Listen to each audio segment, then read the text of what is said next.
우리의 소망 불타오르네.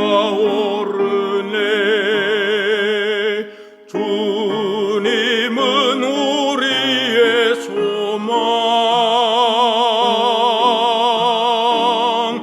우리의 믿음 불타오르네.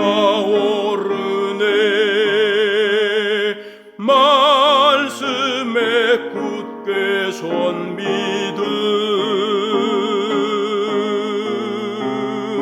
나은 때가 없으리. 주님 다시 오시리. 깨어 노래하여라. 할렐루야. 왕의 왕,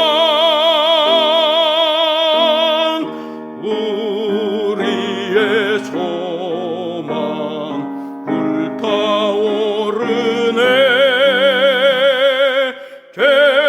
재림은 우리의 소망.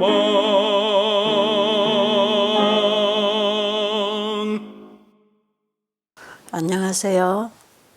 오늘은 시대소망 38장 와서 잠깐 쉬어라. 주님의 말씀이지요. 오늘 본문의 말씀 읽겠습니다. 사도들이 예수께 모여 자기들의 행한 것과 가르친 것을 낱낱이 고하니 이르시되 너희는 따로 한적한 곳에 와서 잠깐 쉬어라 하시니 이는 오고 가는 사람이 많아 음식 먹을 겨를도 없음이라. 이에 배를 타고 따로 한적한 곳에 갈세. 오늘 우리가 공부할 내용은 마가복음 6장 30절에서 32절까지니까 아주 짧은 내용입니다.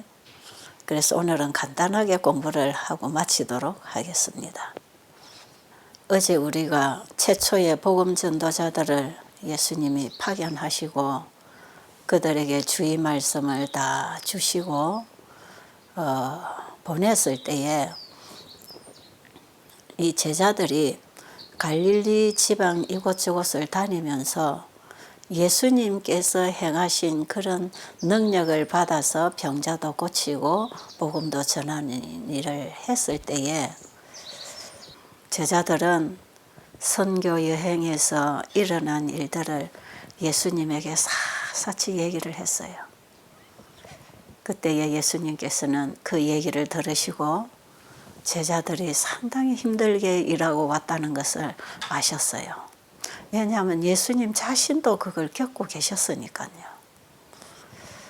그래서 예수님께서는 그 고생한 제자들을 측은히 여기시면서 위로를 해주고 힘을 실어주고 싶으셔서 우리 가서 잠깐 좀 쉬자 그렇게 하시고는 그 일터에서 한적한 곳을 찾아 떠나십니다. 누가복음에 보면 베세다라는 고을로 가셨다고 기록이 되어 있죠. 어제도 말씀드렸지만 제자들과 예수님과의 관계는 친가족 같은 그런 관계를 맺고 있어서 서로가 자기의 연약함을 얘기하면서 소통을 하고 있었다는 것을 알 수 있죠. 오늘 여기 내용에 보니까 제자들은 자기가 돌아다니면서 있었던 그 좋은 일, 꾸준 일을 하나도 숨기지 아니하고 예수님에게 그대로 다 얘기를 했어요. 예수님이 다 들으신 후에 이들에게 아직 더 많은 교훈이 필요하구나 이런 것을 느끼시고 이런 시간을 마련하신 것이에요. 예수님께서 제자들에게 잠깐 쉬자고 했던 말씀은 보통 우리가 생각하는 그런 이제 열심히 일을 하고 돌아와서 피곤하니까 이제 좀 먹고 쉬자 이런 파티 개념이 아니고 예수님께서 제자들에게 해 주실 말씀이 많이 있으시다는 것을 알았기 때문에 이런 시간을 마련했고요. 예수님께서 자신이 쉬시든지 제자들에게 쉬라고 하신 그 쉼은 단순하게 우리가 생각하는 그런 휴식을 취하라는 게 아니에요. 그들의 일터에서 일어난 잘된 일, 잘못된 일, 자신들이 부족했던 일, 이런 일들을 다 점검하면서 다음에 일터로 나갈 때는 더 확실하게 준비되고 무장되어서 그들의 고갈된 에너지를 충전시켜 주시는 쉼이었어요. 예수님께서 일하실 때 당하신 그런 투쟁과 반대를 제자들도 만났기 때문에 정신적으로 육체적으로도 얼마나 고달팠겠습니까? 그런데 그런 일들을 당할 때 항상 예수님이 해결을 하셨는데, 그리고 제자들이 예수님과 함께 있을 때 이런 일들을 당하면 늘 예수님께 가서 자문을 구하고 어떻게 처신해야 될 것을 주의 말씀을 듣고 했지만, 이번에는 자기들끼리 떠났잖아요. 그러니까 그런 일을 당할 때마다 어떻게 이걸 대처해야 되는지에 대해서 이들이 굉장히 고민도 했고 힘들었겠지요. 그런데 그럴 때마다 제자들은 힘든 과정을 예수님이 주신 그 능력에 따라서 예수님처럼 병자도 고치고 이런 이적을 행하는 일들을 함으로써 자신들도 용기를 얻고 이 모든 시비에서부터 잠재울 수 있는 능력을 가지고 있었던 것이에요. 그러니까 예수님께서 보내실 때 그랬잖아요. 너 많이 가서 가르치려고 하지 말고 내가 봉사한 이 일을 많이 해라. 이 말씀을 당부해 주신 것은 바로 그 일을 할 능력을 주시면서 그 일을 많이 하라고 하셨잖아요. 그 일을 더 많이 하라고 하신 것은 반대를 만날 것이기 때문에 직접적으로 그들에게 도움을 베풀어 주는 그 일로 인해서 그들의 일이 하나님께로부터 온 일이라는 확실한 증거가 될 것이기 때문에 사탄이 더 이상 시비 걸 수 없는 일이었다 이 말이에요. 우리가 복음을 전할 때도 그 말씀이 나를 어떻게 변화시키는 능력이 있었는지를 경험을 통해서 증거할 때에 사탄이 변정할 수 없었다 말이에요. 사탄이 더 이상 시비 걸 수 없게 되는 설교였다 이 말이죠. 그래서 예수님께서도 제자들에게 이런 당부를 하고 보내신 것 같지요.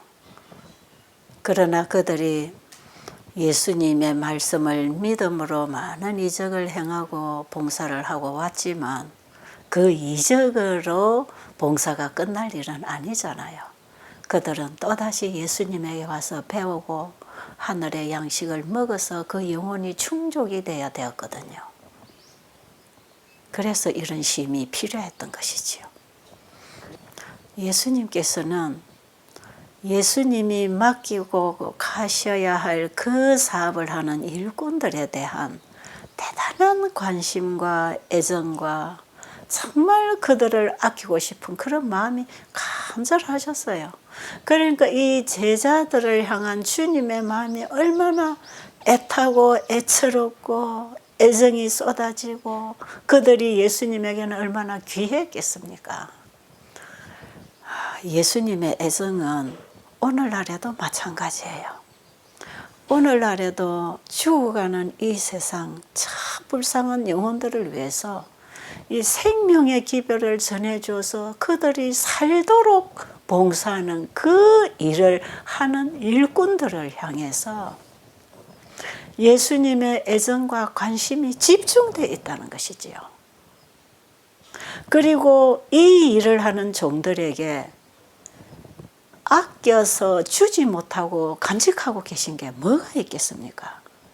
내가 하늘과 땅의 권세를 다 받았으니 내가 이것을 너에게 주겠다. 그러니 가서 내 대신 너희들이 나를 전해라. 내가 그들의 구원을 다 준비해 놨다는 그 사실을 온 세상에 나가서 제발 좀 전해줘라. 예수님이 그 부탁을 하고 가신 분으로서 지금도 우리 시대의 예수님은 그 일을 할 일꾼들을 기다리고 계신다는 거지요. 여러분, 이 말씀을 오늘 우리에게 주시는 말씀으로 우리를 향한 주님의 마음으로 받아들이고 느낀다면 우리가 이렇게 세상에서 잘 먹고 잘 사는 일에 빠져서 하루하루 시간을 낭비하고 있겠습니까? 그거 못하지요.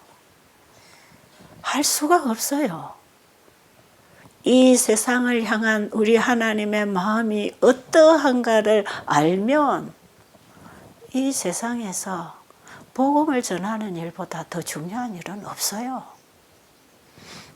저는 그래서 이 일보다 더 중요한 일이 없기 때문에 저는 이 일을 해왔고 앞으로도 저는 이 일을 하다가 죽을 것입니다. 제 인생을 끝낼 것이에요.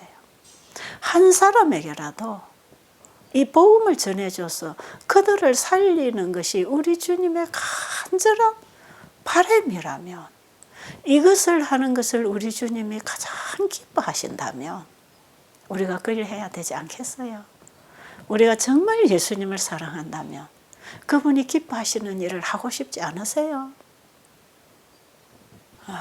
그리고 제자들이 선교 여행을 떠나고 없는 그동안에 예수님께서도 혼자서 일을 하셨어요. 예수님께서 혼자서 일을 하시는 가운데에 침례 요한이 죽었다는 소식을 들었어요. 이 사건은 예수님 자신의 종말을 보게 하는 사건이었어요. 예수님도 지금 그 길을 가셔야 됐잖아요. 그러니 예수님의 마음이 얼마나 무거웠겠습니까? 이때에도 제사장들과 랍비들은 예수님을 죽일 궁리만 하고 있었고, 정탐꾼들은 예수님의 뒤를 따라다니면서 예수님을 책잡을 일만 찾고 있었잖아요. 예수님이 이제 가실 시간이 가까운 것을 예수님은 계속 느끼면서 정말 쉴 시간 없이 그분이 일하셨어요. 한 사람에게라도 더 복음을 전해주고 그 고통에서 들어주고 싶으셔서 주무시지도 않고 밥을 잡수실 시간도 없이 얼마나 바쁘게 예수님이 일을 하셨는지 몰라요. 이 세상에 태어난 어떤 사람보다도 예수님은 그분의 시간을 한 시간도 낭비함이 없이 전체를 가장 바쁘게 영혼들에게 애착을 가지고 일을 하셨다는 거 아닙니까? 여러분, 그 예수님의 마음을 오늘 우리가 좀 읽었으면 얼마나 좋겠어요. 너무 고마우신 분, 인성으로 이 땅에서 고생하신 그분을 바라보면 얼마나 마음이 아프나요? 그랬기 때문에 예수님 자신도 이런 혼잡한 군중 속에서 조용히 좀 떠나서 아버지하고만 좀 교통을 하고 싶은 그런 심정이 생겼지요. 그랬기 때문에 제자들에게도 힘이 필요했지만 예수님 자신에게도 힘이 필요했어요. 그리고 제자들과 조용한 시간, 누구도 방해하지 않는 그 시간을 통해서 예수님은 제자들과 많은 얘기를 나누었어요. 그리고는 예수님 자신을 위해서 기도하기 위하여 산으로 가셨어요. 예수님은 일을 하시는 동안에도 지치고 힘드실 때마다 조용한 장소를 찾아서 휴식을 하셨는데, 그 휴식하시는 시간이 하늘로부터 양식을 받는 시간이었어요. 제자들에게 잠깐 쉬라고 하신 그 휴식도 바로 그런 의미에서 쉬라고 하신 것이지요. 여기 말씀 한번 읽어볼까요? 예수께서는 당신의 인성이 신성과 인성을 연결시킬 하늘의 전류로 충전되기까지 하나님의 보좌를 향하여 탄원하셨다. 예수께서는 끊임없는 교통을 통하여 하나님에게서 생명을 받으셨는데 이는 그가 세상에 생명을 주시기 위함이었다.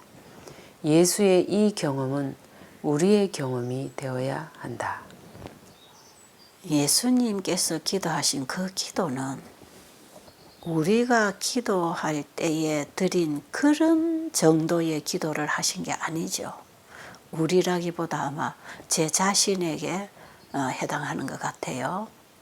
근데 여기 예수님이 기도하신 이 기도를 보니까 예수님의 인성이 하나님의 신성과 연결되어서 하늘의 전류로 충전될 때까지 기도하셨다. 이런 기도. 예수님이 아버지께 드린 그 기도는 진짜 믿음으로 한 기도예요. 아버지의 능력과 그분의 약속을 예수님은 분명히 믿었기 때문에 그 아버지 앞에 나갈 때는 그 믿음으로 아버지의 능력이 자신에게 충전되도록 간절히 믿음의 기도를 했다 이 말이죠. 저는 예수님이 이 기도하신 기도를 보면서 나는 기도할 때에 예수님처럼 이런 믿음으로 기도했는가? 이런 부분을 제가 깊이 생각을 하고 있어요. 그런데 예수님께서는 벙어리의 입에 손가락을 대시고 기머거리의 귀에다가 손가락을 넣으시고 아버지께 기도하시고 열려라 그 말씀을 하셨었는데 그 말을 예수님이 하실 수 있었던 것은 아버지가 열어줄 것을 믿었기 때문에 확신을 가지고 열리라고 했다 이 말이죠. 그런데 예수님이 하신 이 기도를 내가 언제 할 수 있을까? 그런 생각을 하면서 이게 우리가 늦은비를 받게 될 때에 이 권능이 약속되어 있기 때문에 늦은비를 받았다면 이 기도를 할 수 있겠구나. 이런 생각을 하면서 저도 지금 열심히 공부를 하고 있습니다. 어쨌든 이 예수님의 기도, 야곱이 약복강에서 씨름했던 그런 기도, 그런 기도를 예수님은 정말 홀로 아버지 앞에 씨름하면서 우리 인류의 운명을 두고 죽느냐 사느냐는 이 운명 앞에서 이렇게 절절하게 하나님 앞에 기도하셨다는 것이에요. 자, 마가복음 1장 35절에도 보면 새벽 오히려 미명에 한적한 곳에 예수님이 나가셔서 기도하셨다 그랬죠. 새벽 미명에. 그리고 누가복음 5장 15절에도 보면 많은 환자들이 치료받고 말씀 배우기 위해서 예수님에게 몰려올 때에 그때도 예수님은 한적한 곳으로 잠깐 피하셔서 하나님께 간절한 기도를 올리는 일들을 하셨다고 기록되어 있죠. 누가복음 6장 12절에도 보면 예수님께서 밤이 맞도록 기도하셨다고 기록되어 있어요.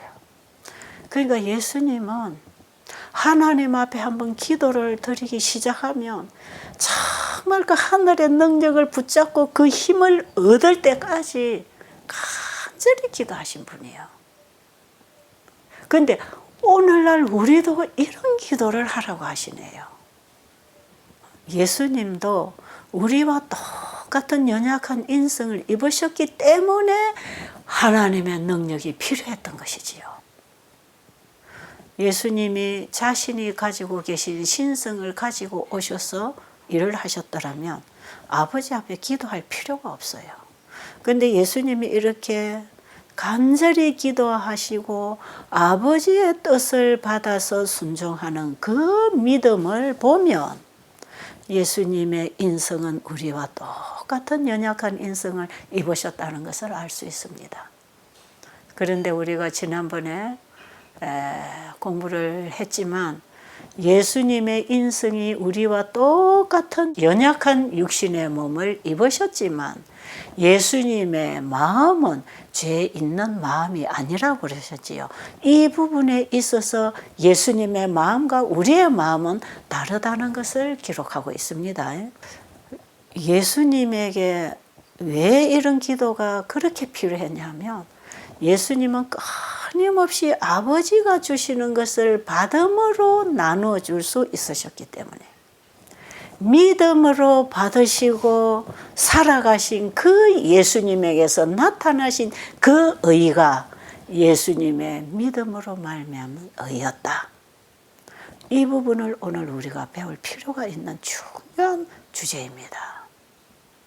예수님께서는 자신이 구하고 받고 나누신 이 믿음을 우리에게 본보여 주시고 그렇게 하라고 가르쳐 주셨어요. 자, 그렇다면 예수님이 가르쳐 주신 모본을 따라서 살아간다면 우리에게도 그런 능력과 그런 일이 허락되어 있다는 것을 알 필요가 있겠지요. 그러니까 우리는 지금까지 너무 하나님과 동떨어진 자기 중심의 신앙을 하고 있지 않나. 이걸 우리가 다시 깨달아야 할 부분이라고 생각이 들지 않으세요? 그 다음에 보면 이런 말씀 하셨지요. 우리는 각기 개인적으로 하나님께서 마음에 말씀하시는 소리를 들어야 한다. 모든 다른 소리가 침묵되고 우리가 조용한 가운데 그분 앞에서 기다릴 때 영혼의 침묵이 하나님의 음성을 더욱 분명히 들리게 한다. 분주하게 움직이는 군중과 인생의 격렬한 활동으로 인한 긴장 속에서 이와 같이 소생함을 받은 영혼은 빛과 화평의 분위기로 둘리울 것이다. 그 생애는 향기를 내뿜을 것이며 사람의 심령을 감동시킬 하늘의 능력을 나타낼 것이다. 이 말씀에서 우리는 각기 하나님께서 우리 각 개인에게 말씀하시는 그분의 음성을 들어야 한다. 이런 기록이 있지요. 그런데 이 부분을 잘못하면 상당히 오해해서 신비주의 신앙을 할 수도 있어요. 기도를 많이 한다는 사람들, 또 어디에 가서 일주일이고 며칠이고 계속 기도를 하고 온다는 사람들, 이런 분들이 기도를 하는 가운데에 환상도 보고 환청도 들어요. 그러면서 하나님을 만났다, 하나님의 음성을 들었다, 이런 간증들을 하는 사람들이 있지요. 그리고 심지어는 이렇게 기도할 때에 하나님께서 나에게 어떤 말씀을 주신다. 그래서 진지하게 기도하면 하나님의 음성을 들을 수 있다. 그 음성을 하나님의 음성으로 믿고 그것을 간증하고 다른 사람에게도 그렇게 하라고 가르치는 사람들이 있거든요. 그리고 기도를 해서 그런 음성이 안 들리면 자기 기도가 잘못된 줄로 알고 있는 사람들도 있어요. 그런데 이런 기도는 잘못하면 사탄의 음성을 들을 수가 많습니다. 우리는 이 시대에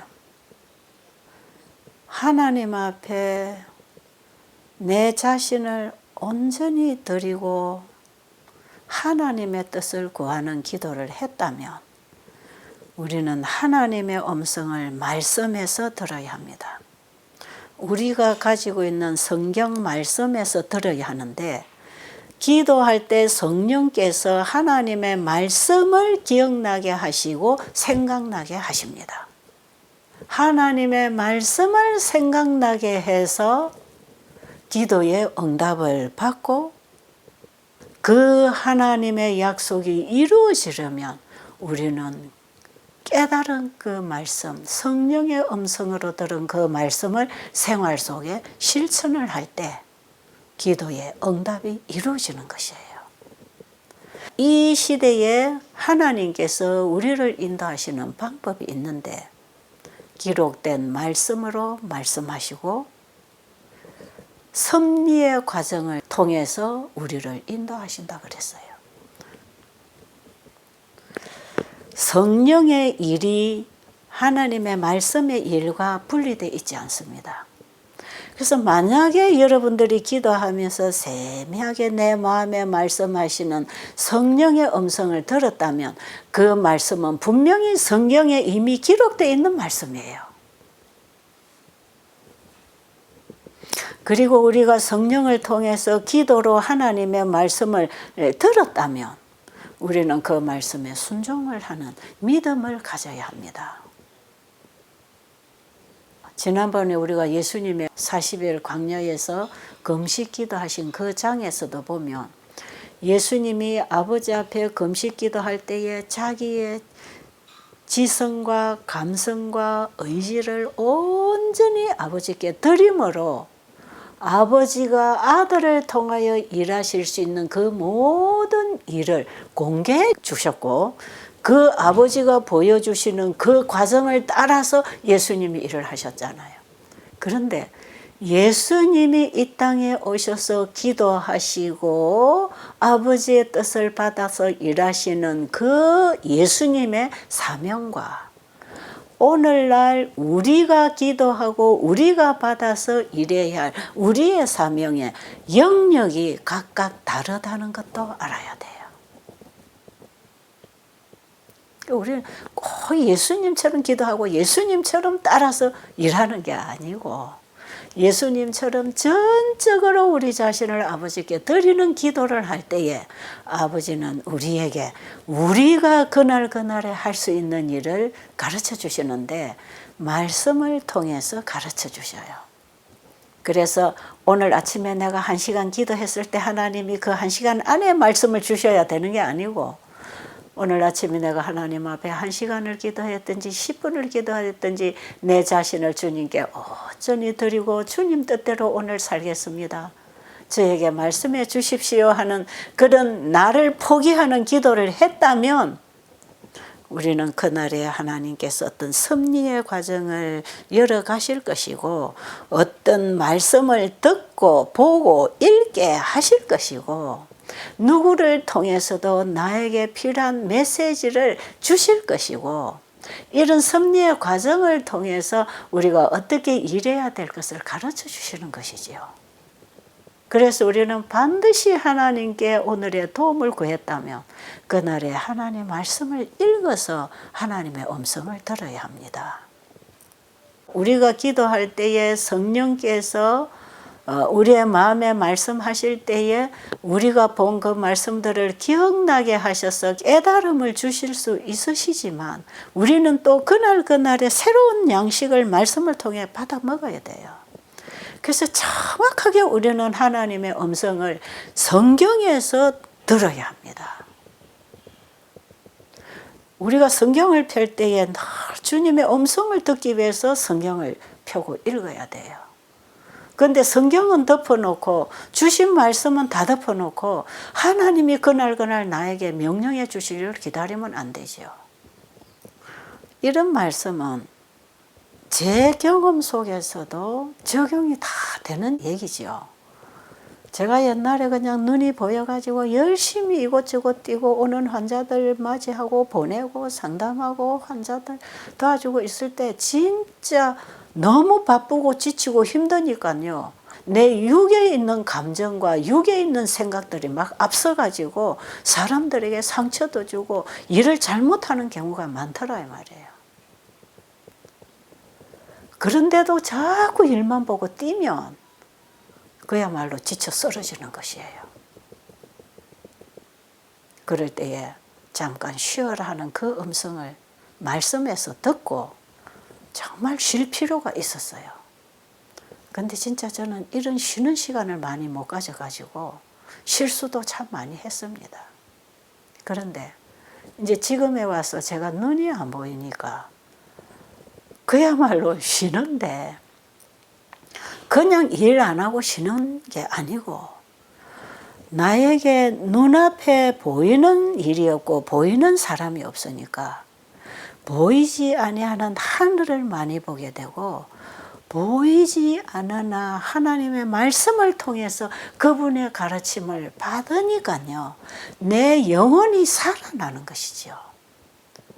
내 영혼이 살아나고 충전이 되고 힘이 오니까 제가 요즘에 집에 앉아서 여러분들에게 이렇게 방송으로 지난번에도 실물 교훈을 강의를 하고 이번에도 시대소망을 강의를 할 때 옛날에 제가 이 말씀을 읽고 강의할 때보다 훨씬 영감이 오고 은혜가 오고 내 가슴에 먼저 영적 충전이 충만이 되니까 이 말씀도 그냥 영적 힘을 가지고 지금 전하고 있는 것이거든요. 혹시 여러분 이거 못 느끼세요? 제가 보이지 않으면서 영적인 힘이 더 많이 왔어요. 그래서 눈으로 보고 읽을 때보다 지금 못 읽어서 들으면서 깨닫는데도 말씀이 더 깊이 깨달아지고 주님하고 시시각각으로 교통을 하고 기도를 하면서 살아가니까 요즘이야말로 제가 천국 생활을 하고 있다 이 말이에요. 필요한 것입니다. 우리가 잠깐 쉰다고 하는 이 쉼이 여러 각도에서 우리들에게 필요한 것입니다. 각자의 형편에 맞게 주님께서는 쉬라고 하시는 것이고 저는 제 형편에 따라 쉬면서 받은 그 성령의 에너지를 가지고 지금 말씀을 전하고 있는 것이거든요. 자, 여러분 바쁜 일 중에 여러분 오늘도 분주하게 하루를 지내신다면 오늘 주님이 우리에게 주신 이 말씀 와서 잠깐 쉬어라고 하는 이 말씀에 귀를 기울이고 순종하면 도움이 될 것입니다. 감사합니다.